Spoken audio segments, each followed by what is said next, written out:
Добрый дзень, шаноўнае гаспадарства. Сёння вы на канале Астралогія, гісторыя рок-н-рол. З вами Наталья Сліж. І сённяшняя наша тэма размовы медытацыя, карысць і шкода. Ну і пойдзем мы першапачаткова ад вызначэння, што такое медытацыя. Гэта практыкі канцэнтрацыі ўвагі і ўсвядомленасці, якія ўключаюць утаймаванне старонніх пачуццяў, эмоцый, дасягненне разумовага, яснага, эмацыйна спакойнага і стабільнага стану. Па сутнасці, гэты тэрмін можна сустрэць як у Вікіпедыі, прычым беларускамоўнай Вікіпедыі, у англамоўнай Вікіпедыі і ў іншых. Пра медытацыю можна на сённяшні дзень знайсці вельмі шмат рознай інфармацыі на розных мовах. І гэта вельмі папулярны на сённяшні дзень такі накірунак. На YouTube-каналах рознага віда тэхнік медытацыі, і можна знайсці абсалютна ўсё, што падабаецца. Аднак чаму я вырашыла на гэта звярнуць увагу, таму што медытацыя гэта вельмі складаная тэхніка, у якой ёсць як добрыя, так і дрэнныя рысы, пра якія трэба ведаць, асабліва калі вы ў гэтай сферы толькі пачынаеце. Медытацыя можа быць як індывідуальная, так і групавая. Калі вы самі самастойна праводзіце з пэўнай мэтай медытацыю.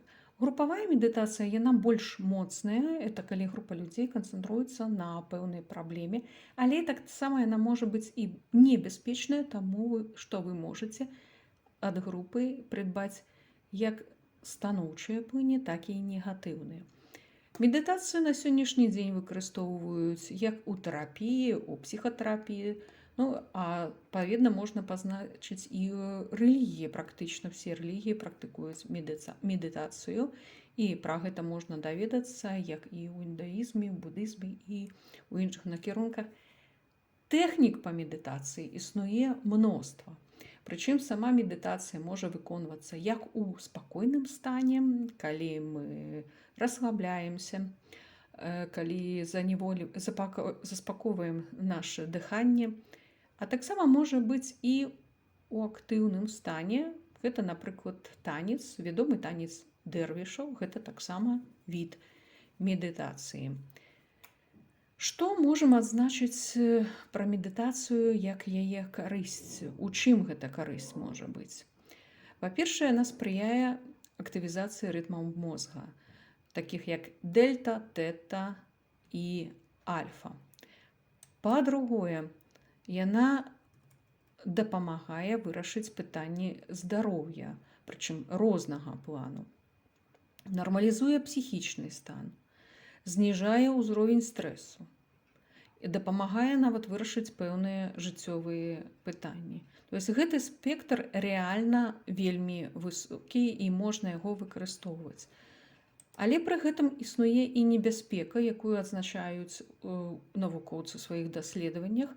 Яна можа прывесці да праблем у псіхічнай сферы і нават давесці да псіхічных захворванняў, справакаваць рэакцыю на старыя псіхалагічныя праблемы, справакаваць страхі, дэпрэсію, занепакаенне.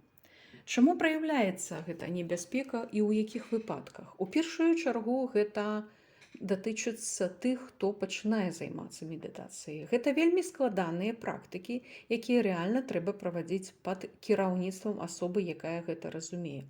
Таму што калі мы знаходзімся ў гэтым псіхалагічным стане, мы можам і напалохацца, можам зрабіць неадпаведныя дзеянні, неадпаведныя тэхнікі, або неправільна выкарыстаць тэхніку і без кіраўніцтва можам рэальна нашкодзіць сваёй псіхіцы. А тут вельмі сур'ёзная небяспечная сітуацыя, што праблемы з псіхікай яны лечацца вельмі доўга, марудна, а з часамі некаторыя проста немагчыма вылечыць. Таму перад тым, як увогуле пачынаць займацца медытацыяй, спачатку трэба вывучыць гэтыя тэхнікі. Лепш за ўсё звярнуцца да асобы, якая ведае, што гэта такое, разумее, што гэта такое, таму што уводзіць у гэты курс трэба вельмі павольна і пад кіраўніцтвам, чтобы вам сказалі, як правільна, чтобы вы маглі абмеркаваць гэтыя метады медытацыі і вельмі і вельмі шмат залежыць ад таго, як гэта здзяйсняецца, на базе якіх тэхнік.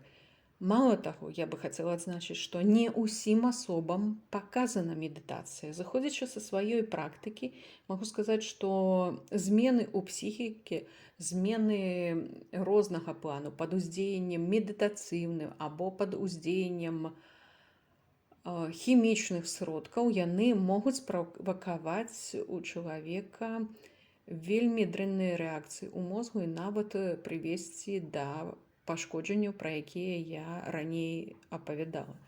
Таму для тых асоб, якія хочуць гэтым займацца, я бы не рэкамендавала цалкам давяряць всей інфармацыі, якая існуе ў інтэрнэце, і проста браць любую тэхніку і за ёй ісці. Гэта вельмі цікавая, неабходная часамі тэхніка. Медытацыя павінна быць, можа быць, у жыцці, але далёка не ў кожнай асобы. Як і любая тэхніка, яна павінна спраўджвацца. Мы не маем адну і тую ж псіхіку, і для кагосьці гэта тэхніка цудоўная, або, напрыклад, з медытатыўных тэхнік толькі гэта нам пасуе, а не якая іншая. І такія рэчы лепш выбіраць менавіта пад кіраўніцтвам і не эксперыментаваць са сваёю псіхікай. Дзякую за ўвагу і жадаю вам радасці і здароўя.